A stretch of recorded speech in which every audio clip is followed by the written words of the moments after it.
Hello, everyone. Welcome back to another week of the European Tour Picks and Bets. Ryder Cup, baby. We have made it one of the biggest events of the year. Tom, how's it going? Oh man, it's good. It's tough because I'm obviously a European Ryder Cup fan, and everywhere I've been saying that Europe are going to lose. I do still believe that, as we'll come on to further on in the show. But I'm excited to hear your point of view that maybe might talk me out of that and make me feel better about my chances.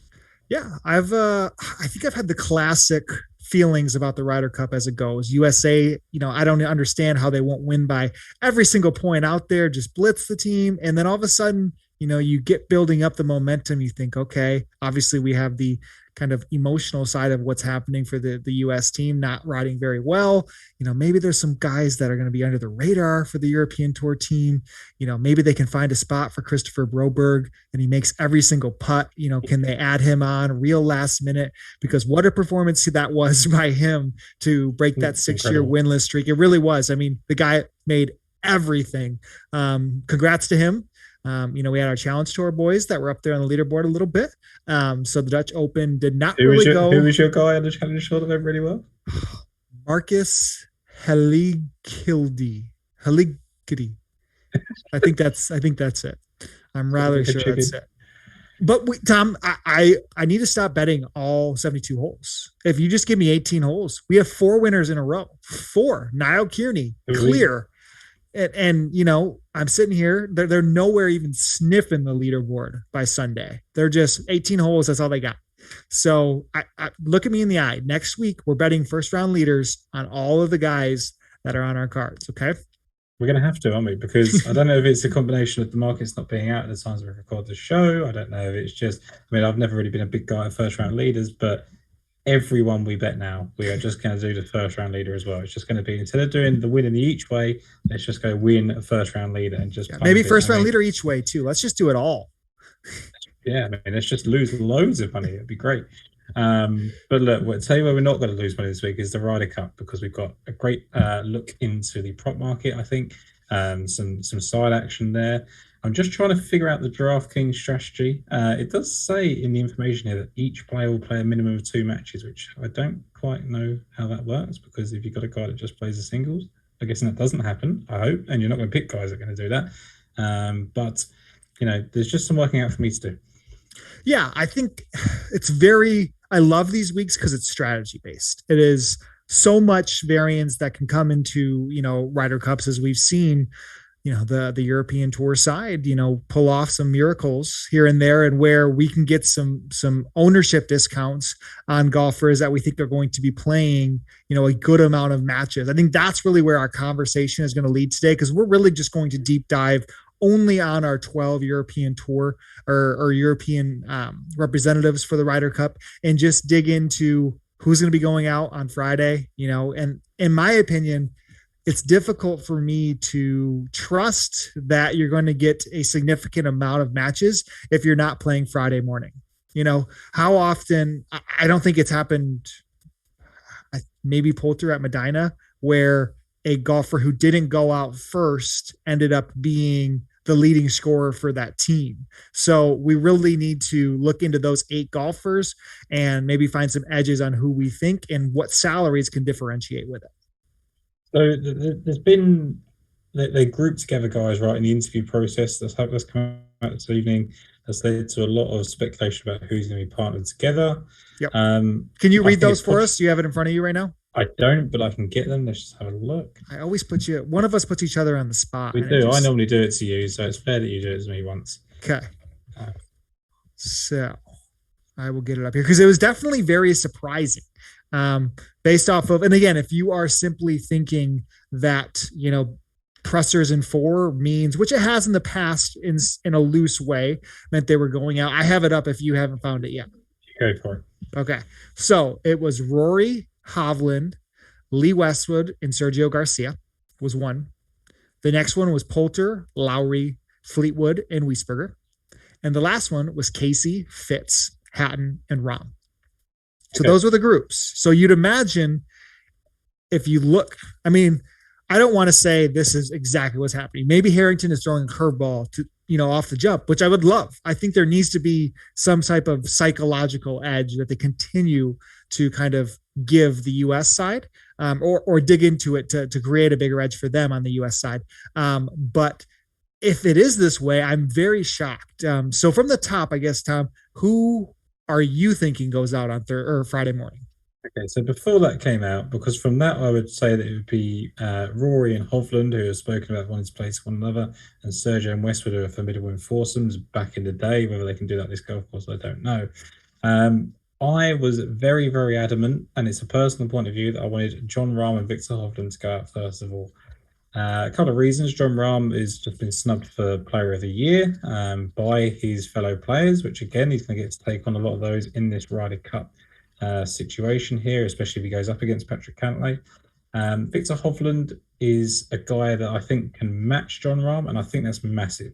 I don't think Jon Rahm is a kind of personality that wants to have to drag a player that isn't at his level up to his game. You're never going to partner him and Rory McIlroy together. They need to be spread out. So I think that the other way to create a real powerful team is to put Rahm and Hovland together. I think that Rahm, he's not had as much success, has he? He's lost two matches in the Ryder Cup in team format, and only won that one singles, obviously against Tiger Woods. And I think now he needs to have a chance of getting a winning start. So I think that him and Hovland would be a really good pairing. And the obvious one at the moment is Rory and Shane Lowry. Now, I was just speaking to Matt Cooper on the podcast, and he was saying that Padraig Harrington spoke about the fact that he likes to, it's kind of a red flag to put nationalities together. And I think that would be concerning if it was someone like Sergio Garcia and Jon Rahm, who I think have absolutely zero relationship at all. You just be putting them together just because they're Spanish and hoping the Spanish flair works out. Whereas I think that Rory and Lowry have significant reasons to be together. They've partnered each other, or at least spent weeks together at the Olympics together. I think they generally get on quite well, and I think their games complement each other. I think that both are capable of getting streaky with a putter. Both ball strike pretty well. Rory's obviously got the edge off the tee, but I think that Lowry definitely stands up in the ball striking department from an approach point of angle. Yeah, there's so many ways to kind of go about how they could do it. I agree. You've talked into me the need for getting Victor off on the right foot. That was something where I want someone to bring the fire out of him. And the person that jumped to my head, who obviously is one of the best Ryder Cup players, of all time, would be Ian Poulter. And, kind of pairing that short game with Victor's long game, I thought could go out well. But do you justify sending Ian Poulter out on Friday morning with kind of his play? I mean, his trends have been much better, yes, but I would struggle to see that pairing of Westwood and Sergio going out on Friday morning, even with, that history is significantly dated from their success together. But maybe they are just really throwing things at the wall, knowing that there are, just potentially finding, that past momentum and just building off. I don't know. I'd just be very puzzled to see Westwood, who I think is in the worst form of anybody on the team. Arguably, Hatton is right there with them. And based off of these pressers, it looks like both of those guys could end up playing on Friday morning, which is really puzzles me. So the thing that I had for me is I kind of put some teams together just before I did the shows last week. And it was Rahm, Hovland, Rory, Lowry, and then I put Hatton and Casey together. And the reason being is they played together back in Paris. Yep. I think they can play foursomes. They didn't that week, but I think they could. I think Casey's underusing that. I actually think Casey's going to be very, very important this week if he's allowed to be. I think you get Hatton out there early to see what you've got with him, right? If he's struggling, not only with his form, but also the golf course, you're going to figure it out early on Friday morning and you tuck him away for the rest of the week. And I think it's the same with Ian Poulter, which sounds ridiculous because of the player that he is. But you look at the past couple of Ryder Cups and he hasn't been as effective as he has been.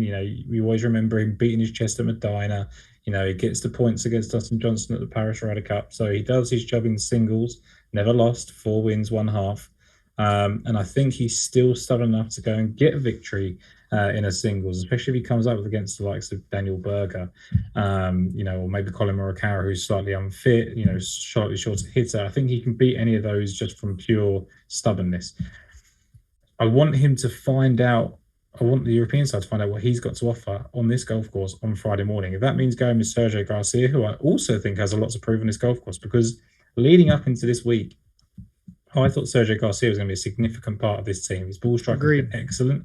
I thought that him and Tommy Fleetwood would make a good pairing, and I think they could do still. But I think that you want to put Sergio and Poulter out together in the hope that they can kind of muster up some sort of experience. And they both, no one loves the Ryder Cup more than those two. Maybe Lee Westwood, I suppose, but he just simply isn't playing that well. But then that means leaving out Tommy Fleetwood out of the morning session, who I think, from everything that Padraig Harrington's saying, is probably going to have a big part to play. Yeah, I don't know. I don't know if I love having Tommy play a significant role. It makes me very concerned, I think. I do. You do. You trust him? No, I do. I agree with you. I think that having to rely on it. You know, I looked at the top European score, points, and it was kind of like Rory McIlroy and John Rahm as co-favourites, and then Fleetwood tucked in behind. I thought there's a lot of faith in somebody that, yes, okay, he performed incredibly well at the Golf National, which is a course that he'd already won at, and he played with a partner that had finished runner-up 3 times at that golf course as well. They both have elite ball striking, were 2 of the best ball strikers in the world at the time. He's not got that guy this week. I think Sergio is hitting the ball incredibly well and could be a veteran presence, but it just seemed to be that it was going to be really, really hard to ever replicate that kind of relationship. Like it looked like it was going to be hard to split up Spieth and Reed, and they've obviously done it by going to Justin Thomas, who's probably the only guy that Spieth could strike that up with. I don't quite know how you give that kind of comfort to Tommy Fleetwood. The only thing I did think about what I was talking about earlier is if you put Fleetwood and Casey together, I think that could be a really good partnership. But you are just guessing, aren't you? Yeah. And what's going to be intriguing, I think, in the sense from DraftKings is, again, I'm focusing on, just like I do with the WGC match play, I'm focusing on the amount of matches to be played, because at that point, it's the more matches played, the more opportunities you have to accumulate points. I think that's very straightforward, but often gets kind of misused, or, potentially, people either get too cute or want to guarantee themselves victories if they match players up. In my head, I'm trying to create 6 golfers that are going to go 5-0. That's how I'm creating a DraftKings lineup.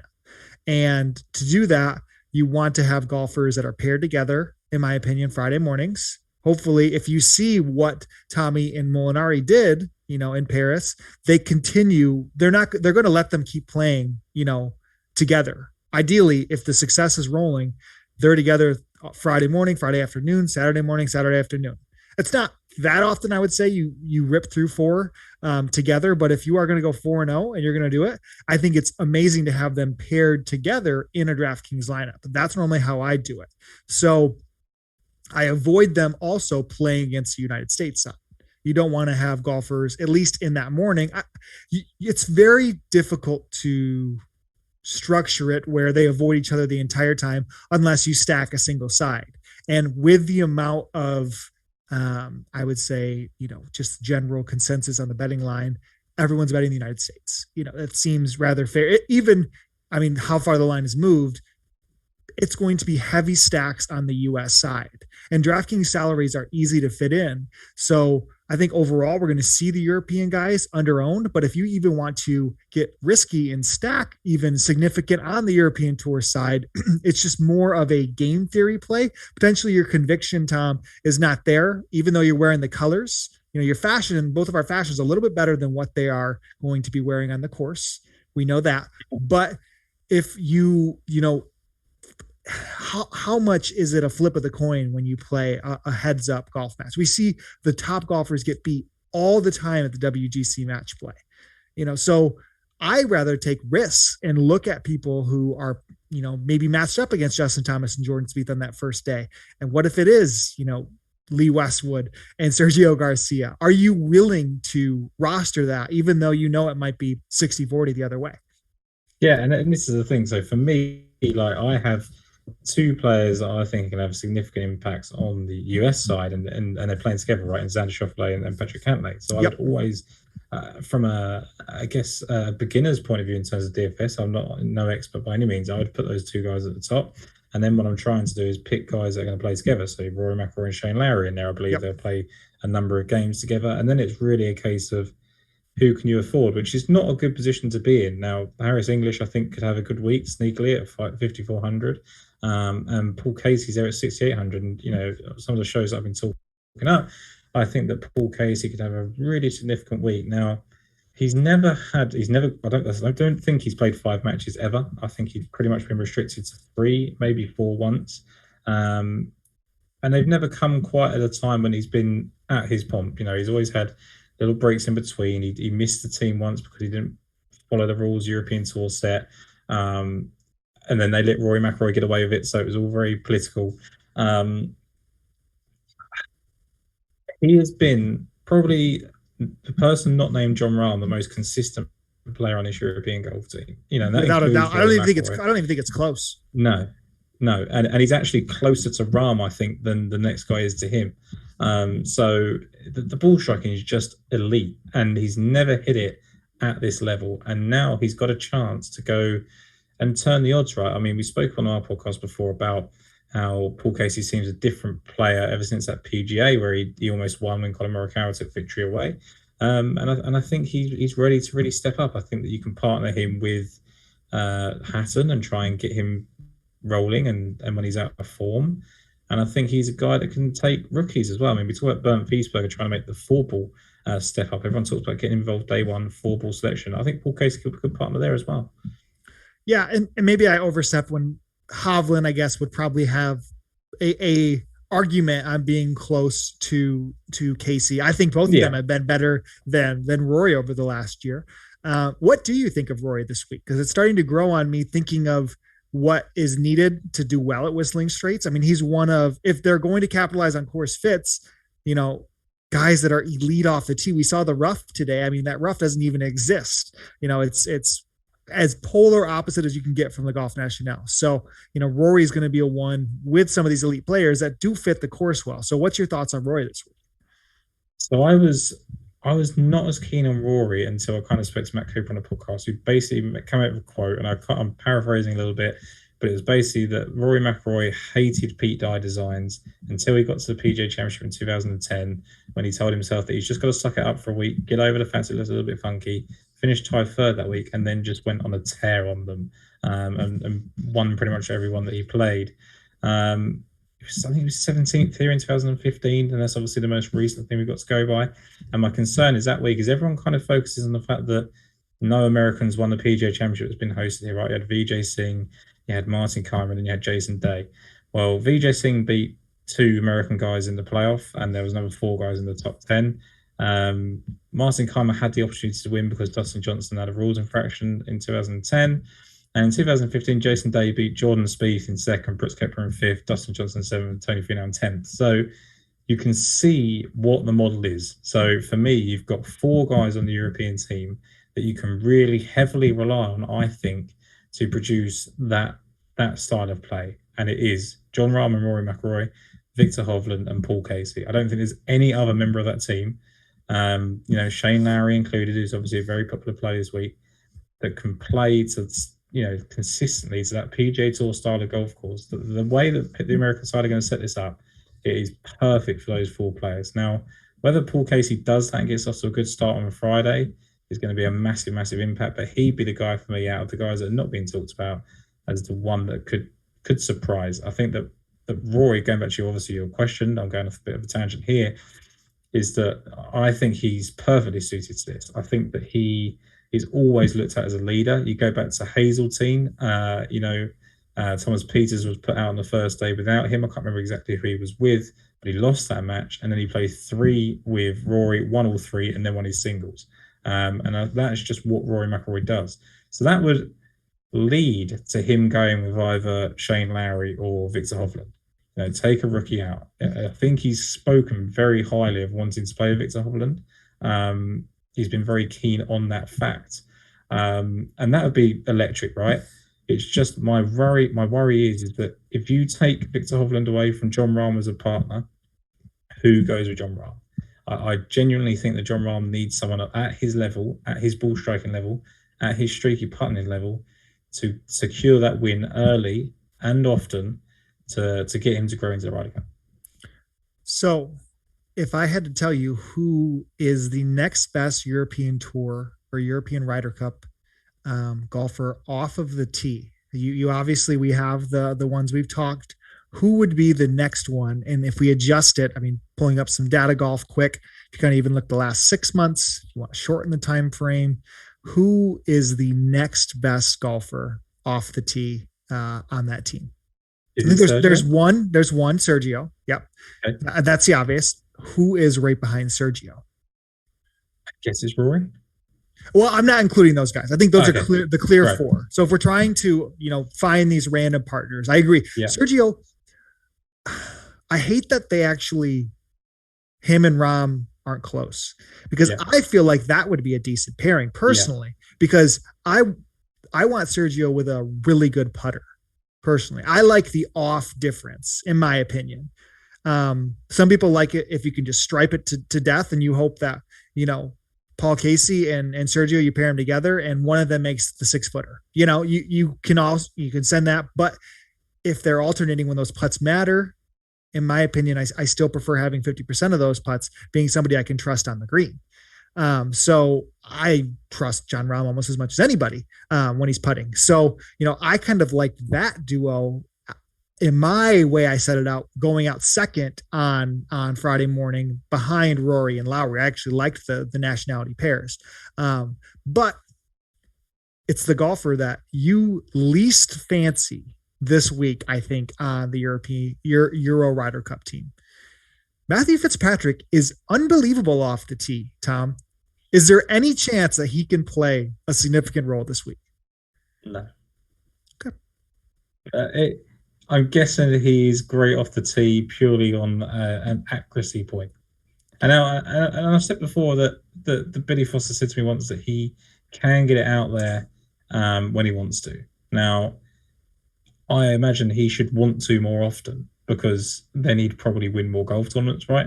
I just don't see it. I don't see a path to success for Matthew Fitzpatrick. We fell into this trap at the PGA Championship at Kiawah Island when everybody thought that Matthew Fitzpatrick was going to defy this long course odds and play really, really well there, and didn't. And I think that's something that can happen this week again. And I actually think he'll get hidden away. He's almost, I think, my sleeper for the week personally. And I just don't see who he pairs up well with. Well, he actually, I think you overstated how poor he did at Kiawah. He did finish 23rd there this year. Mm-hmm. So, but I just, okay, what the courses that he ends up playing well on, at the end of the day, somehow be the long with more difficult rough. I think he is longer than people give him credit for, but it's significantly accuracy weighted. I definitely agree. And that realistically is not going to play much of a factor. But when I dig down, deeper into here, you put Fitzy versus Westwood, you put Fitzy versus Burned, you put Fitzy versus, the question is him versus Poulter and Hatton, I guess, in my opinion, is just kind of that's like the group of five where I have significant question marks on all of those. I trust Shane Lowry's recent form enough, more than those, but you're going to need one of those five golfers.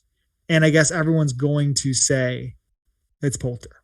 It's, their next pick is Hatton, but can Fitzy, Westwood, or Burned play a significant role? Heck, you do probably have questions like we talked about with Tommy. So you have 6 golfers when you're including Sergio and Lowry into guys that we trust, but there is an entire duo that we are searching for, or partnered up with the elites that we are searching for, who can win this for the European Tour, I keep saying European Tour, the Euro Ryder Cup side. Who is going to be that guy that steps up? So let's go down the list then. Do you think Westwood can provide anything, or is he more of the mentor role? He's a mentor. Your conviction for this team, Tom, it's just, inspiring. I cannot wait for Europe. I've never wanted to be so wrong in my entire life Wouldn't it be amazing? This would be almost the biggest. It felt going into Le Golf National that I actually thought that the Euros, without a doubt, were going to take care of business that week. Yeah. This week, the sentiment is still strongly that, there's no way the U.S. team can lose. And that's the problem, right? Is that they walk into that every single time. I think the only thing that's stopping this being different from before is the fact that the US side has 6 rookies and 3 players that have played one Ryder Cup. Yeah. And you look at the 3 that have played one Ryder Cup. There's Justin Thomas, who was exceptional in Paris on a course that people never thought he'd fit, despite the fact he played well in the Open de France there before. You had Tony Finau, who absolutely waxed Tommy Fleetwood on the Sunday. You had Bryson DeChambeau, who played terribly, but had to play with Tiger Woods and Phil Mickelson in their 3 last Ryder Cups. So the only way I can see Europe succeeding is if a Matthew Fitzpatrick comes out and performs the complete opposite to how I think he will. If he is the guy, because I have no faith in Lee Westwood, which pains me to say because he's one of my favourite golfers ever. I have little faith in Tyrrell Hatton at the moment. I'm leaning towards Tommy being fine, but I'm still not convinced. Bernd Wiesberger, you have no idea what you're going to get, and the other guys are rookies, right? So there's always only been 4 guys I'm really keen on. My concern is that Fitzpatrick had one shot at the Ryder Cup, and maybe I'm just being harsh on him because of how he performed in that one Ryder Cup, but he was put with Henrik Stenson and Hazeltine, I think, to take advantage of Henrik Stenson's ball strike and his putting. They were just trying to merge 2 opposite games together and hope that they both excelled in one point and it worked in alternate shuttles. They try and do that this week. I mean, who do they do that with? That means he has to go out with Rahm or Victor or Casey or Rory, which seems unlikely. Then there's all this talk about him going out with Westwood and because of Billy Foster. And it's like, we would be absolutely crazy to send those 2 out together in a pairing. Matthew Fitzpatrick then gets absolutely destroyed, I think, by Zach Johnson at Hazeltine, a guy that has a similar skill set. There's just no good memory for Matthew Fitzpatrick in the Ryder Cup. I think he's going to be a guy that's going to end up making the team on the wrong years. He's going to keep coming up in these American Ryder Cups and just be in a poor. If he was at the Golf National, he probably had a great time. Yeah. So I hope for your benefit, I hope for what you're targeting, and maybe for listeners now, because you need to find an edge, that he is successful, because otherwise there's not too many avenues you can go down from a European point of view, because I think it's just very obvious you've got to shoehorn Rory, Rahm, Hovland, and maybe Casey into your lineups. And if they are going the way the pressers were, that means Fitzpatrick is either playing with Rahm or Casey. Well, I guess I don't imagine they put Rahm and Casey together. That to me, the ASU, link, I guess, but they didn't do that. What? Because people looked at that, didn't they? And I think if they were going to do that, they'd done it in Paris. Why would they have not done that in John Rahm's first? Yep. So if that leaves Rahm and Fitzpatrick, it's interesting because it completely goes against my thought process that Rahm has to go out with someone that can keep up with him off the tee, can keep up with him with his approaches. If he can get a guy that he trusts every single time to put his putts in the hole, maybe he likes that. This is the problem that we get with the Ryder Cup, is that we find out on Sunday, after a team's won 3 matches, that they're best friends. Like, there was no idea that Tommy Fleetwood and Francesco Molinari were that close until there was a picture of them in bed together with the Ryder Cup trophy after they'd gone 4-0 as a pair. You cannot predict it. And maybe Patrick Harrington has found something in Fitzpatrick and John Rahm, analytics or otherwise, that makes it work, because I can't see, like you say, the other candidates being the option. Yeah, that's kind of where, if I had to pick out the sleeper of the week, that's where I'm kind of relying. Because again, trustworthy off the tee and trustworthy on the greens. His approach game has not been very good. That's something that Fitzpatrick's, his demise over the last, I guess since the Scottish Open. But yeah, I think he's where I really lean, and based off the pressers, that could play the role that is needed for success. And he is only $5,600 on DraftKings this week. It seems that Shane Lowry is getting love for if the European Tour side is to manage some points. If Rahm, I guess if you're looking into bets in addition to, Rahm or Rory being the top European point scorer, Shane Lowry, I think, has been, lowered all the way down to 9-1 on DraftKings Sportsbook, which is, quite low if you look at just the top European point scorer. Overall, he's 20-1, but you can still get almost double that number in Fitzy at 16-1 if he's going to get paired with some of these bigger guys. And I'd be okay if he's with Casey or Rahm going out there on Thursday afternoon. Again, this is speculation. We won't know until Thursday afternoon at the earliest of what they're going to roll with. But he's where my heart is. Now, did you see the Byrne Wiesberger selection this week on Twitter? Did you see who? Oh, Tom, your favorite. Your favorite. I'll read the tweet.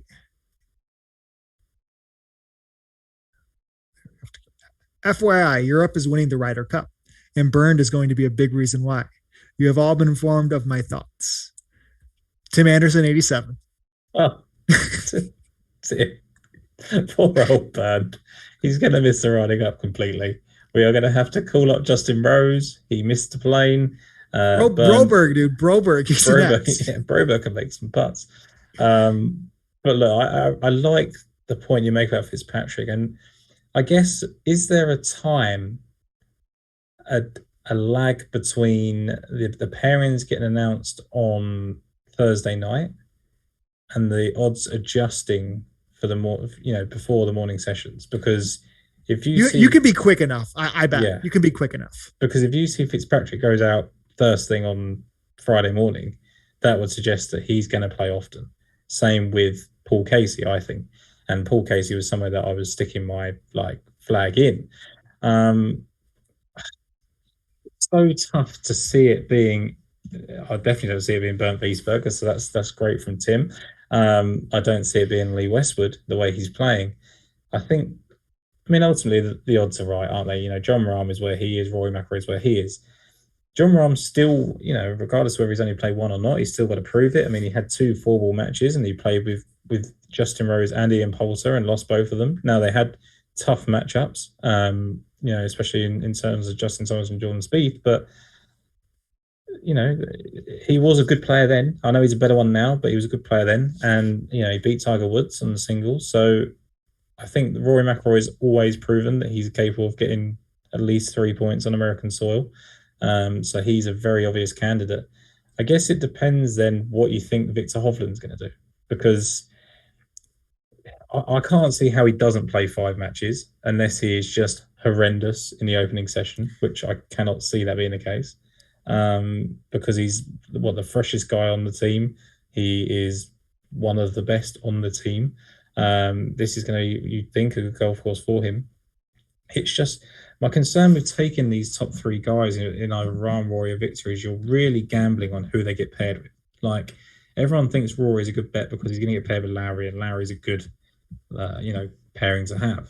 If Lowry isn't good, which is possible, he doesn't always play well when expected to, then suddenly Rory gets lit down. The curse of being one of the best on the team is sometimes you have to carry somebody else. Whereas sometimes there's a little mid-range of guys where if you put a Paul Casey and Tommy Fleetwood together, for example, they could just roll. And then you've suddenly got an 8-1 and a 10-1 chance of those 2 guys being the top point scorers. So I think it's so hard for me to say because I find it so hard to see Europe winning, and which seems so crazy when I think I looked at they've won 5. The USA have won 5 of 17 renewals since 1985, and only 2 of the last 9. But I just think back to Medina. I still don't think, despite the fact it's called the Miracle at Medina, it's given enough credit for what Europe had to do that week to claw it back. They had to get 8.5 points on Sunday just to win by a point.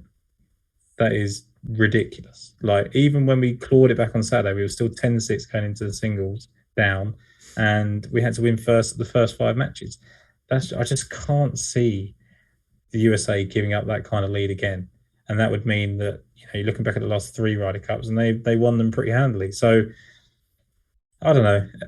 I like the guys. I like you coming on, giving us optimism. I like the fact that when you read more about it, statistically, we're not that far behind off the tee, and the camaraderie is great, and we're going to win because of that. But ultimately, sometimes talent just wins out.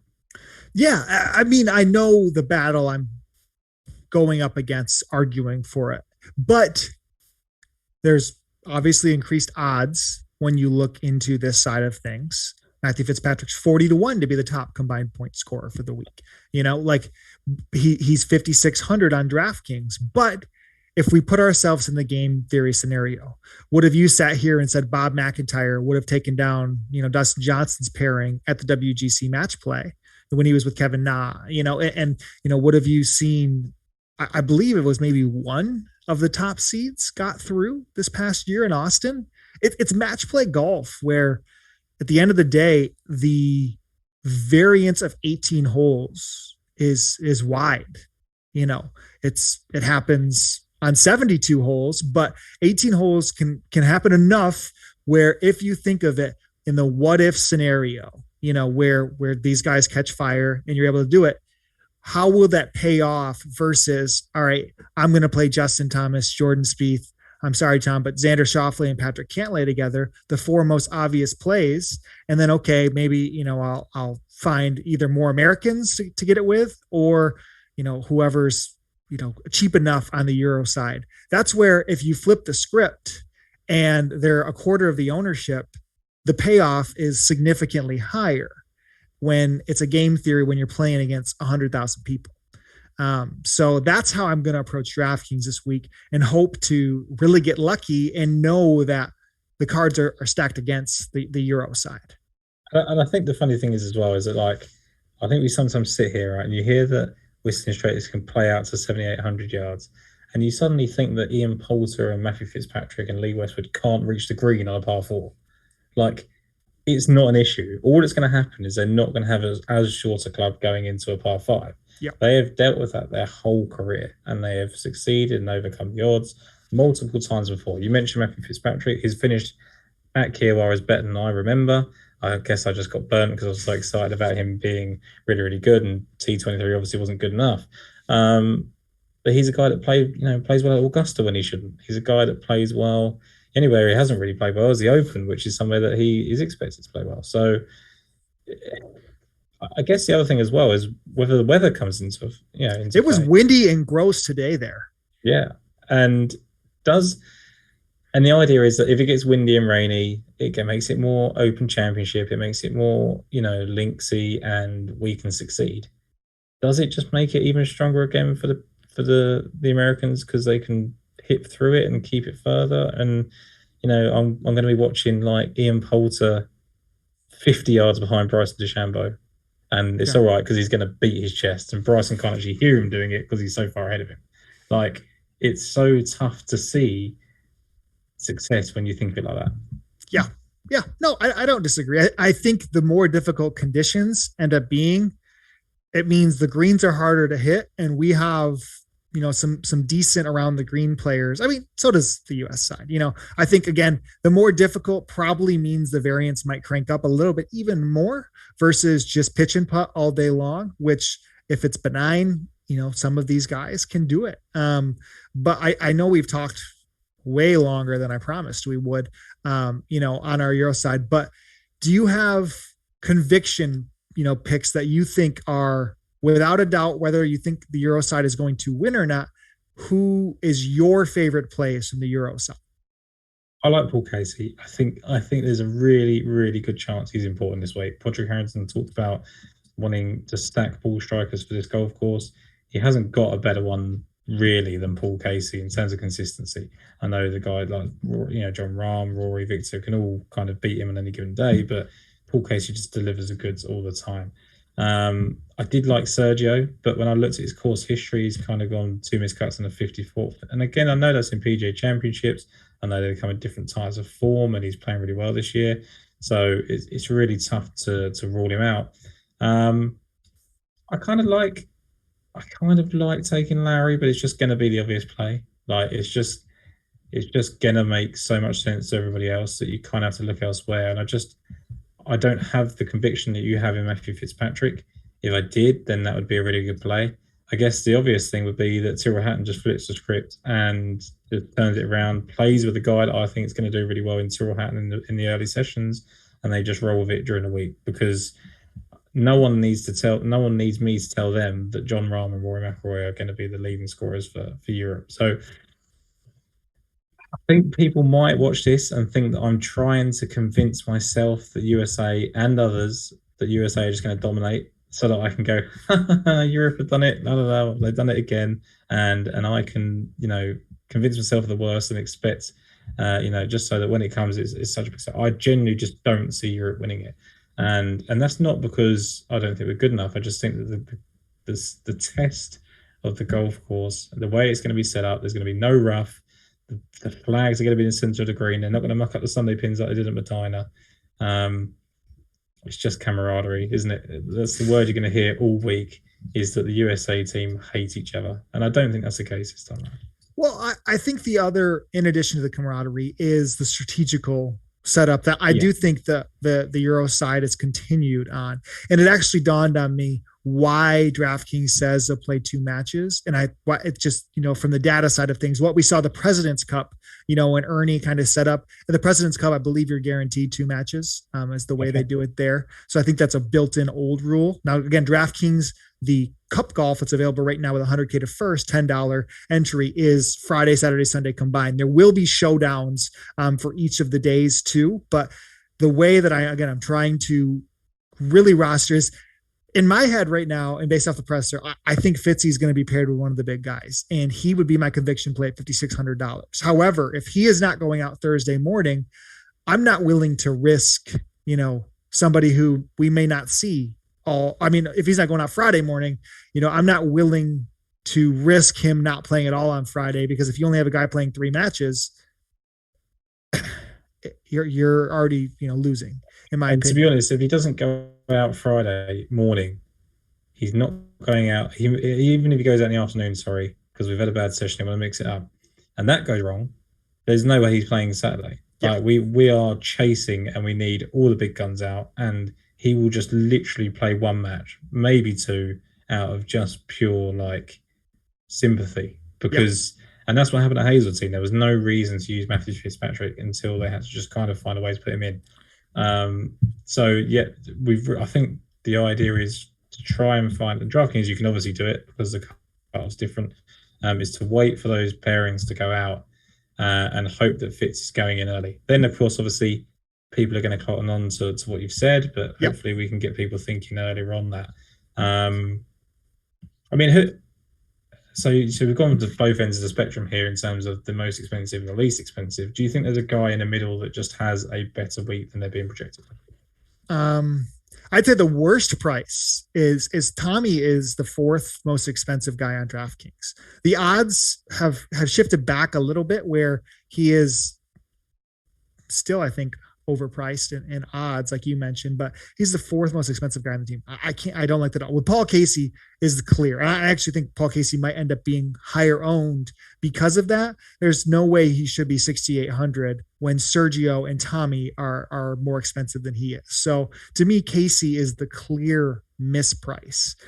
You could almost say Lowry would be as well, just focusing on the Euro side. So maybe they end up being the highest owned of the Euro values, because based off of recent form, they end up being. So I think those are the two most likely to be, but they're also. And it kind of helps you as well that Lowry is in that $6,000 price, because, everybody's just going to go there, regardless of what gets said throughout the week now. Everyone's just going to go to it. And even if Fitz is going out in the morning on Friday, Lowry will still probably be going out with Rory or someone similar and still be the popular pick. So you can probably pick Fitz at one at a really discounted price, but two at just zero ownership, I believe. Yeah. And if he ends up if someone random gets paired, if Byrne goes out Thursday or Friday morning, if something funky happens and Sergio and Westwood do play on Friday morning, you just have to capitalize on, if they win, if Sergio and Westwood win Friday morning, I guess, do their bodies have the ability to play 72 or 90 or 80? We never have to go above. So 90 holes.